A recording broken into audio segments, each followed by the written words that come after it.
mà cũng trong vô ca của mình trên cho mà can channel KLAU đầu tiên là một ôn tập niết ok chân mát rom mua cái nàyเป็นจีเมนกิจยนต์นักของการใจเหลี่ยมโอนนี้อ่อมปีฉบับลอยตีมวยแต่กีเจียฉบับลอยทำไมกับบอลลูกรูบุษกิลูกรูบานใจฉบับห่าง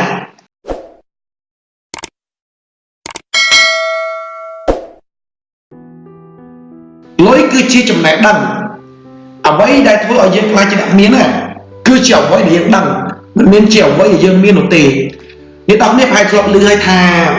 มีแต่คลาดกับพัฒนาจอมมีเลยเหมือนเรื่องลายเด็กหน้าพัฒนาจอมเชนชแนลจอมเตยชแนลเด็กหน้าพัฒนาจอมเชนบ้าจอมเชนหลับใบให้พวกก็ชแนลเมนตึ๊ดจุดชแนลเมนย้ำเชี่ยท่าโอนเนี่ยประกอบจะคลอบลือให้ตามเปิดเตอร์นักเราไปพบเลยจนเนี่ยคือเป็นจะได้เหมือนลูกแต่คลอบรถลอยมันบาดจานหรือกับไอ้โรบานมาเรียนล้านนี่คือเชี่ยสมได้บอลลูกโบสกี้ให้กับบ้านเด็กในคลาสคือบ้านเชนชแนลเมนให้โปเกนั่นกับบ้านบัดลอยแต่ออนนั่นไงออนหรือลิงมองโอเคมันไอ้คลายจริงๆนะมีนเราอย่าไปยูบานเตยยังมุสุธาตาขาดไว้บางทีปกวนนั่นมันไอ้คลายจริงๆนะมีนเราอย่าไปยูนั่นเจ้าลูกครูบางภาษาไทยพี่พูดไทยโปเกนั่นไงยัวจะล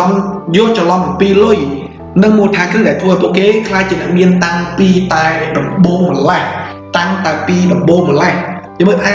ขนมปัจจุบันเนี่ยทอดสมบัติคือมีนแหละนะเจียวไปไหนนั่นไงคือเวียมันไอ้ทัวร์ยืนคลายจริงๆมีนเตี้ยหนูเตยหายก็มันไอ้ตัวเอาลอยกับบอลเยอะน่ะมีสอดเพียบโดยเป็นโมนุตียังเมื่อขนมสมัยกาลนี่การพิสมัยกาลมวยพิสมัยกาลมวยพิสมัยกาลมวยต่อไปนี่คือสมัยกาลบอลเยอะนี่คือมีบุญสมัยกาลในมุสลิมไทยเมียนี่ปะปนเนี่ยไปหาจิตหลอกดังให้ทาสมัยกาลคือต่อไปนี่คือมีบุญให้ที่มวยคือจีสมัยกาลยุดแกะประมันหรือกระทาฮาบัตฮาสมัยกาลบอกบันนึงยังเมื่อทาการพิสมัยนั่นไงมนุษย์ยังคือเพิ่งไปแต่เลิศธรรมจีนหายคำสมัยนั่นคือเราคือทำมนุษย์คือจีนเนี่ยกรอมนุษย์ตัวอ่อนคือจีนหนูกรอจังพวกคนน่ะเราแต่คลายตัวจีนเนี่ยประมาณคลายตัวจีนเนี่ยประมาณอย่างนี้ในซาแต่ใบก่อนนึงแอดมินจะเป็นโดนอะไรบ้างเป็นรูปกดเพิ่งไปแต่เลิศหนักนั่งหรือก็คลายแบบนำคลายเชิญนั่งคลายเชิญนั่งนะจังมาทำมนุษย์เราสมัยเนี่ยคือเราแต่จะเอาปีระเบียบบอกบันเบียบในซาบางมันจังที่พวกเกนึงอาจโพสต์ลับหรืออาจสลับเพียมตามน้องโดยการอ่านหาหนึ่งจังให้บ้านจีพวกก็โรนเอาบาดจีกอสมปอนให้ก็ไปเจตนาขนมสมัยด้วยมนุษย์คือสดแต่เจตกรอมองเนี่ยกรอขนมสมัยการที่ปีคือจียึดแกะกสิกรรมจึงมาแทสมัยกสิกรรมน่ะยังมันดังให้แทคือมีการลานในฐานะไม่ทำใบใจในฐานะเซกเนี่ยโดยซาแต่มีการอ่านวัดในปัจจัยวิชีนำใบตัวการนำดองนั่นไงไอ้เนี่ยหน้าไหนมีเดย์ทลีจรานั่นคือใครที่มันจัดการมาสิบเดย์ทลีนั่นพวกก็ได้ใครจะจุดไฟตื่นไอ้เนี่ยแต่คือมีเดย์จราได้พวกก็ใครจะกัดกอหรือจะการมากอตื่นไอ้คนสมัยได้พิจารณาคือเนี่ยมีกี่ชิ้นใส่ขนมผมลงไปได้แต่กรอน่ะกับดาจังให้มาทาเศรษฐกิจสังคมเนี่ยคือมีปีฐานะตีมุ้ยคือฐานะเนี่ยกรอนั่งฐานะเนี่ยมีนจังให้น้องสมัยยุคแก่การศึกษาเนี่ยโอ้ในภายกลับดังให้กลับมือเรื่องขมายเยอะให้โดยที่สมัยอะไรบางสมัยยังเมืองยี่มันลงเรื่องขมายเยอะสมัยเนี่ยปลายจนเจ๊นะยังเมืองเราเนี่ยปลายจนเจ๊นั่นคือมีแต่มีทางจนเจ๊กดต่อเรียนจะโวยนึงสุดท้ายจังในทางตอนสุดท้ายให้ตอนสมัยนึงปกติจนเจ๊จีน่ะกรอเจมือการบางใจเนี่ยตั้งสมัยยุคแก่การศึกษานั่นไงคือเนี่ยน้ำมีการศึกษาชนะเนี่ยนะจำชนะมีได้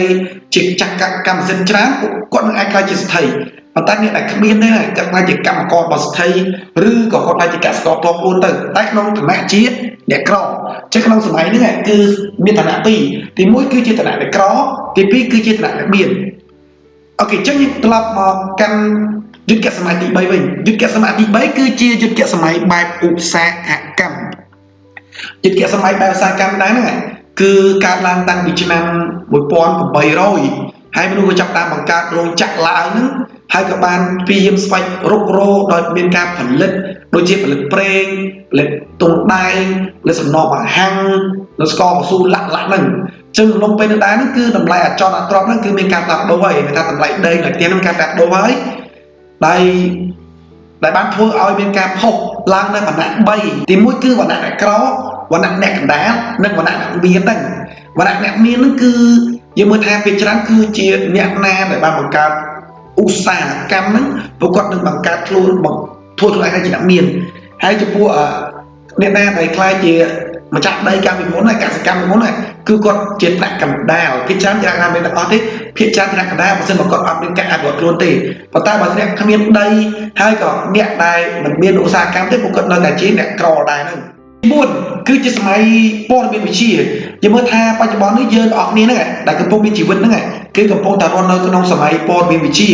ដោយការប្រើប្រាស់បច្ចេកវិទ្យាដូចជាការប្រើប្រាស់ទូរស័ព្ទប្រើប្រាស់កុំព្យូទ័រប្រើប្រាស់ tablet ប្រើប្រាស់គ្រឿងអេឡិចត្រូនិកជាដើមឡាក់ហ្នឹងដែលជាបច្ចេកវិទ្យា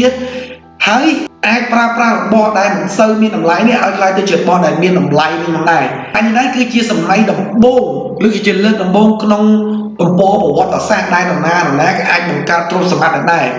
ដែលជាហេតុក្នុងការបែងចែកឲ្យមានវណ្ណៈ4ទី1គឺជាវណ្ណៈអ្នកក្រ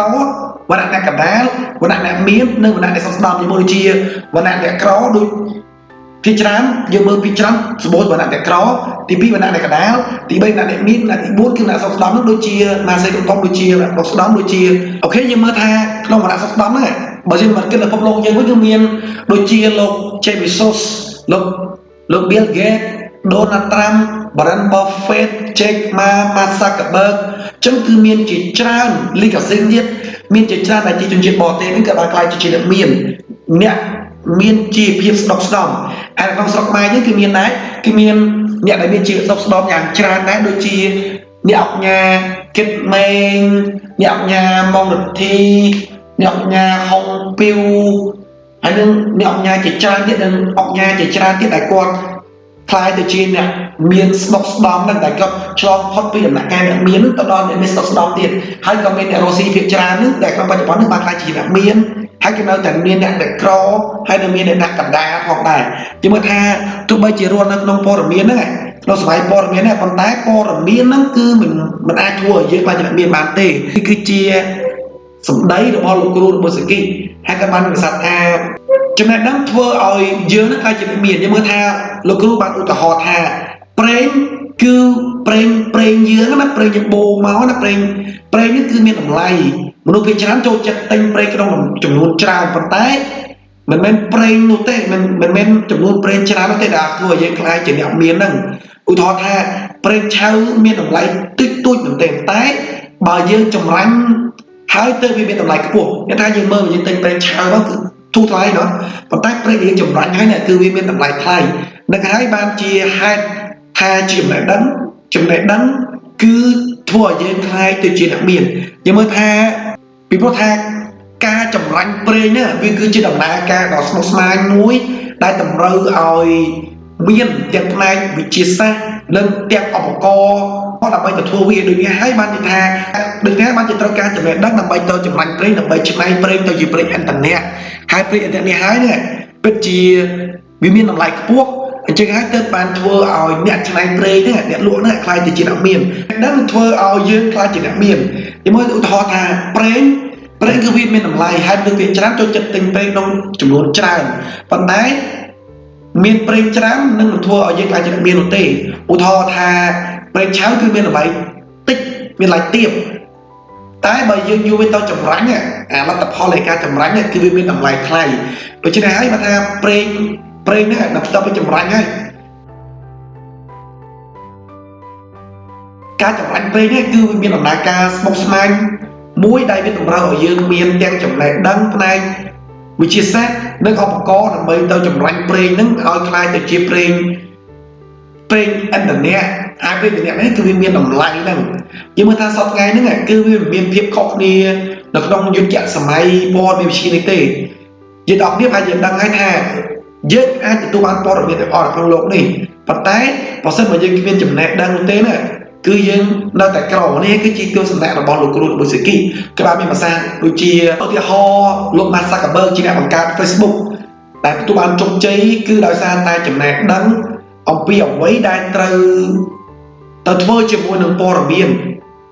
និងចំណេះដឹងអំពីរបៀបបង្កើតបច្ចេកវិទ្យាដើម្បីប្រើប្រាស់ព័ត៌មាននឹង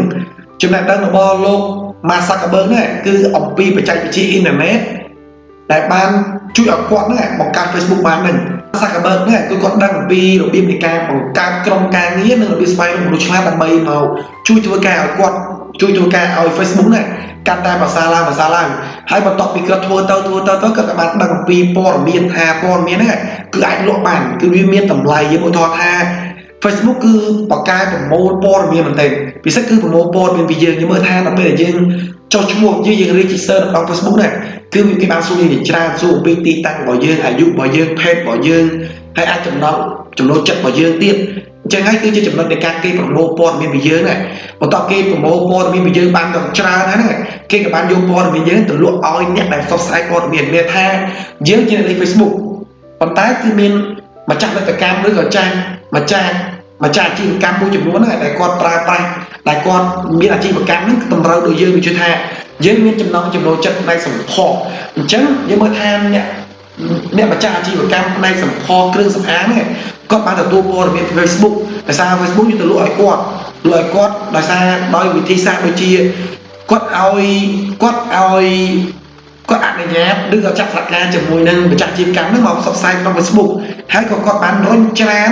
បុគ្គលដែលមានចំណង់ចំណូលចិត្តទៅលើប្រភេទនៃផលិតផលរបស់គាត់ហ្នឹងដើម្បីទៅចូលមើលអំពីផលិតផលរបស់ម្ចាស់អាជីវកម្មហ្នឹងហើយបើថាគាត់ទទួលព័ត៌មានហ្នឹងក៏លក់ព័ត៌មានហ្នឹងទៅឲ្យម្ចាស់អាជីវកម្មហើយជាហេតុធ្វើឲ្យគាត់ខ្លាចជាអ្នកមានហ្នឹងឯងគ្រូរបស់សេដ្ឋកិច្ចក៏មានប្រសាសន៍ថាយើងរស់ក្នុងសម័យបែបសម្បូរបែបហ្នឹងគឺយើងអ្នកណាអាចខ្លាចជាមានដែរប៉ុន្តែគឺយើងត្រូវជំនាញចំណេះដឹងផ្នែកអារម្មណ៍វត្ថុដើម្បីអាចដំណើរការនិងប្រើប្រាស់វាបានលោកគ្រូរបស់សេដ្ឋកិច្ចក៏មានប្រសាសន៍តទៀតសប្តាហ៍ថ្ងៃនេះចំណេះដឹងអាចធ្វើឲ្យយើងខ្លាចជាអ្នកមានហើយបើសិនបើមានចំណេះដឹងទេឬក៏ខ្វះខាតចំណេះដឹងនឹងធ្វើឲ្យយើងខ្លាចជាអ្នកក្រតែម្ដងអូខេចឹងហើយវាជាចំណុចមួយដ៏ក្តៅកគុកហ្មងអូខេអញ្ចឹងមុនខ្ញុំបញ្ចប់នៃចំណេះដឹងដ៏សែនល្អមួយនេះខ្ញុំចង់លើកជាឧទាហរណ៍ផ្ទាល់ខ្លួនរបស់ខ្ញុំដែលខ្ញុំអត់ទទួលបានព័ត៌មានជាក់លាក់ហើយខ្ញុំទៅរកស៊ីយើងមើលថាកាន់ពីប្រហែលខែមុនហ្នឹងខ្ញុំបានរកស៊ីខ្ញុំបាន